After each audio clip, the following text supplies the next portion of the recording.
You see the fear? The fear that makeup causes. Hi.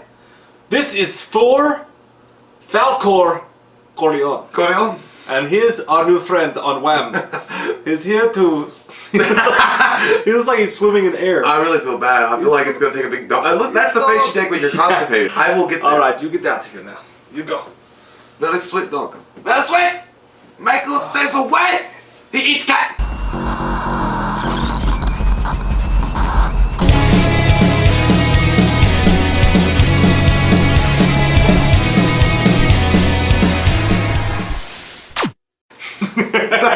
So, welcome back to We Watch Movie. I'm Mike. He's Jay.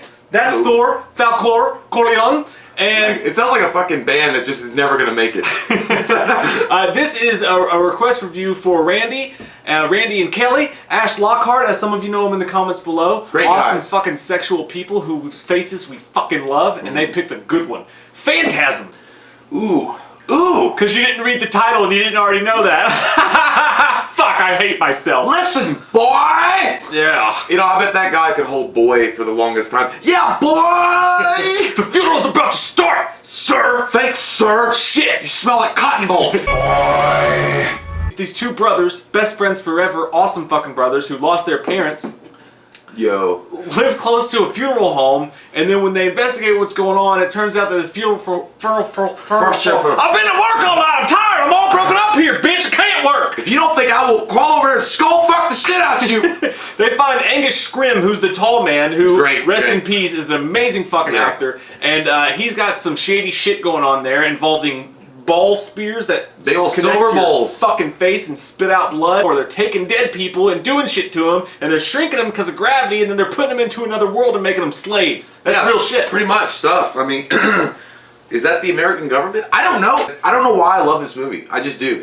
Everything works together just right. There's horror elements into it. There's gore. There's like comedy. There's everything involved, and it just flows together in the right way. It's weird as fuck. I mean, sometimes you're like questioning the editing. You're like, what's going on? Yeah. It's like, did you forget to film an extra scene? Either way, man, it works so well. And you're right. The relationship between the brothers, I do like it, even though it's weird sometimes because it's like Jody. He loves his brother Mike, but the problem is that he's like at the same time he's like, yeah, I'm still gonna leave.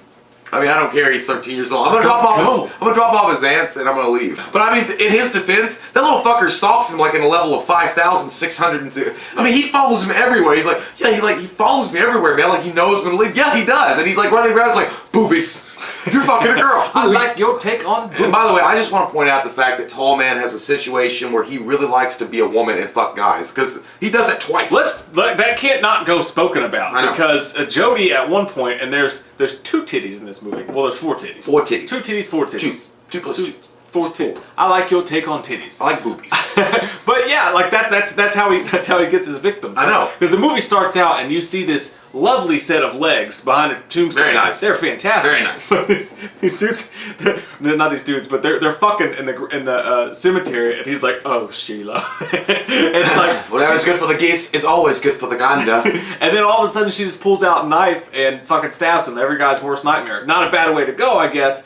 But then later in the movie, Jody meets this girl at a bar, and you don't see what he says. He does a shit. I mean, goddamn, he's got game. Yeah, but then again, I mean, it was Angus Scrim and he wanted it, so it was really easy. It was like a Sims video game. It's like, walk over here, press A, B, C, and then it's like, so you got it. All you can hear is like the Snoopy voice, like, what I want to know, I really want to know secrets because that never happens in real life. It doesn't take fucking 5 minutes. You gotta like woo them and shit and buy them drinks, and then you're like, so I can call you like, maybe let me have your phone. I'm like, fuck! Unless it's that really drunk girl from 40-Year-Old Version where she's like, I want some fucking French toast! I like it. It's the weirdest edit ever because they lay down and they're making out and she's just like, you can almost hear the sound when she pulls her top down and goes, ba-dunk-a-blunk. Like her titties pop out and they go in different directions like they have a lazy eye. I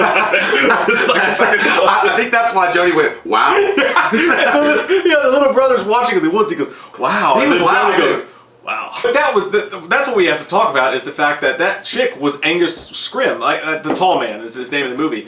That was him, and there was penetration. She pulled his. You saw his white butt cheeks come out. He wanted it back. He was inside of the tall man. For a minute. Like if you just want to, but you got to throw this out there. I ain't gay. I ain't gay. Like, you gotta know you're gay. I ain't gay. Your dick tastes like shit. It's like, But I'm just throwing this out there. If he wanted to just kill him, he could have done it way before he put his dick in. You know how I know you're gay? You crochet your jeans. And then, of course, the other part of the trio is you got Reggie. Reggie's a cool guy, dude. I like Ice Cream Man. Reggie's fucking cool. I like him. I mean, he doesn't give a fuck. He's wearing a ponytail. He's bald on top. You know he's rock and roll. And I do. There's one scene literally where Jody's sitting on the side of the like in a little market, and he's like playing his guitar, and Reggie gets off work, pulls his ice cream truck out, pulls his acoustic. He's like, "What are you playing, man?" I'm just a sitting here at midnight. And I'll be sitting here till noon. Alright, we're hot as love, you know. I liked Reggie. I thought he was a cool friend. I thought he had a cool attitude about him. And throughout the movie, when you find out when he dies, it sucks. But does he die? But it doesn't. Really but does he die? It's kind of confusing. That's when it gets weird. You mentioned the weird edits, and I read that Don Cascarelli, who this is his whole brainchild. He used to rent a camera on Friday so that he only had to pay for one day, but got it for the whole weekend. Oh, what a cheap bitch. That's how low budget this shit was. But originally he filmed 3 hours worth of material, but Right. decided that the audience attention span wasn't long enough. So there is this lost footage out there of all these weird edits and stuff that you see. But my favorite scene, dude, gore-wise, is when he's running from that goddamn brass balls. Yeah. Comes at his face.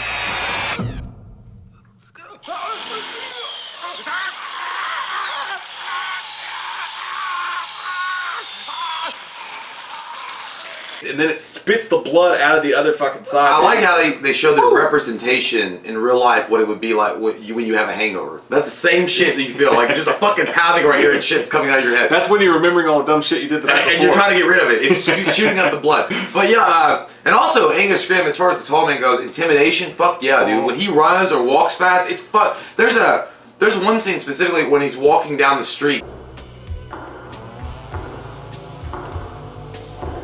And he turns around and he looks over at him and he goes, and he smells the ice cream smoke.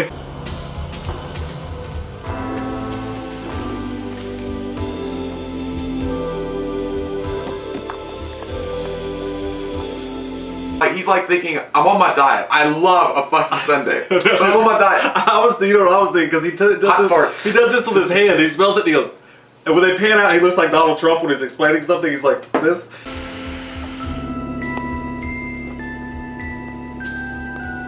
It's gonna be the best cheese. The best.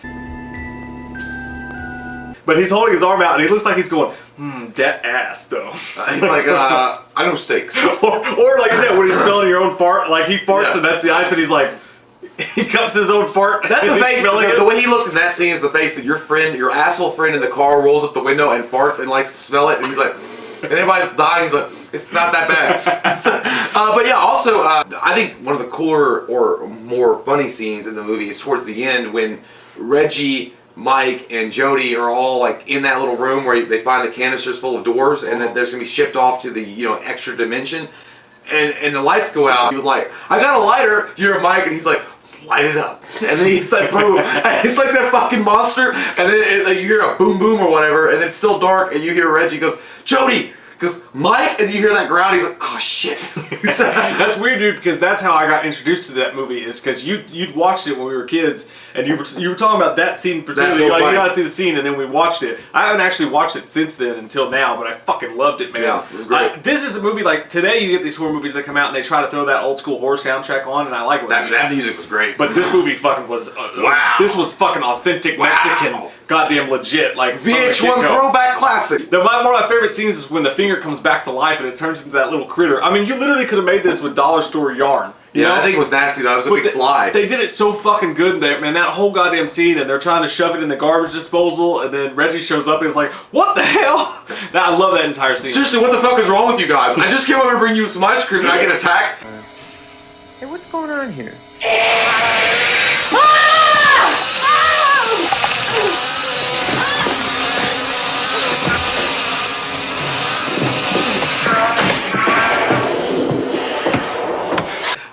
Also, I think it's funny when Angus Scrimm or the tall man shows up at the door to Mike when Mike's trying to get everything loaded up to go and help his brother, and he was like, boy, and then he's like doing his thing. He's like, you see, I have my fingers.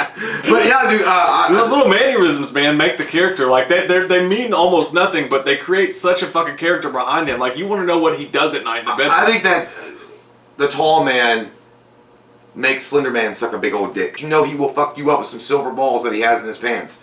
You know that, and I think that. You know, there's many villains out there. You know, you've got Freddy Krueger, you've got Michael Myers, you've got Jason, you've got all those kids. But there's something about the tall man specifically that really draws you to him. And I understand why. There's a lot of people that actually believe he's to them, the best horror villain out there because he's so mysterious and you don't understand what he's doing, but he lives in the shadow and he's got like all these like this arsenal at his. Dude, he's just a great character. And thank God Angus Scrimm played it because I don't know anybody else that would play that part well. The B horror, like low budget, adds so much to it. Like I'm so glad it didn't have a high budget. And that's one of those movies that doesn't need to be remade because it's just perfect the way it is. Because like you look at if someone did a movie like this today, you could see them trying to make it weird and altruistic and strange. But this movie just fucking fell out that way. Yeah. It just fucking fell out strange and weird, and I almost don't want it to be explained to me. I don't even want to know its secrets. It's like Michael. Like I don't want to know why he is the way he is, Michael Myers. I just like him as this shape. That's how I feel about this movie. It's like having a fruit roll up with this mysterious flavor. Like just eat it and enjoy it. Don't worry about it. Don't worry about it. The white airheads. Yeah, don't worry about it. Is it strawberry or watermelon? Fuck it. It's both. Yeah. But yeah. Or chicks with dicks. I don't want to know. What? What? But Angus Scrimm got it. He understood what he was going for, and they made such a unique film. Like that I think in of itself would tell anybody what you need to say about Phantasm. It's so unique and different from anything out there. I give Phantasm a 9.5. That's what I want. I want a 9.5 too. The music, the quirkiness of it, the strangeness of it, the fact that he didn't give a fuck and was just trying to tell a good story. Man, I'm all over that shit. Dude, love it. The atmosphere and the scenery in the funeral home with the marble caskets and shit is one of the best fucking just laid out scenes I've ever seen in my life. And again, we're not giving enough credit to that soundtrack. That theme is so fucking dope. It's good because it applies itself everywhere in your life, every facet. Like your girl leaves you, bum bum bum bum bum bum. Your life or work, bum bum bum bum. You're doing homework.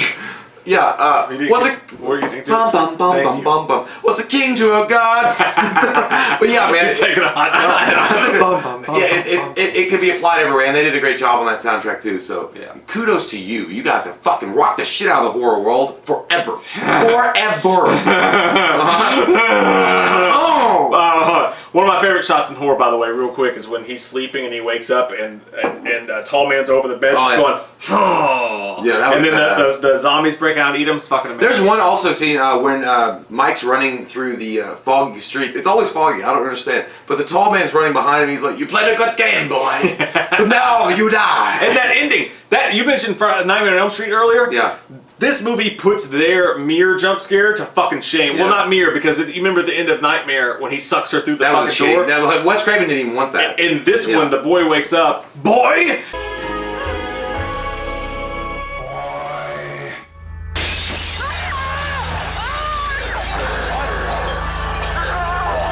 Fucking Angus Scrimm is like Batman and Batman vs Superman when you see him for the first time, like up at the corner. He's like, boy! And then fucking sucks him. He looked like he had just had a chiropractic adjustment. Like, it's still hurting. But yeah, man, that end scene. This is the only hiding space I can find. Dat ass, though. Comment down below. We love your fucking faces. And if you're new to the channel, click that subscribe button and get some. Goddamn! Wham! Goddamn! It's okay. It's okay. Yeah, we got a doggy. We can't be too loud. It's okay. Say hello to my little friend. Coleon. What was his middle name? His Falcor. Well, it fucking sucks! We watched a movie. Yeah. We watched a movie. We watched it. We watched a movie. Yeah. You know what?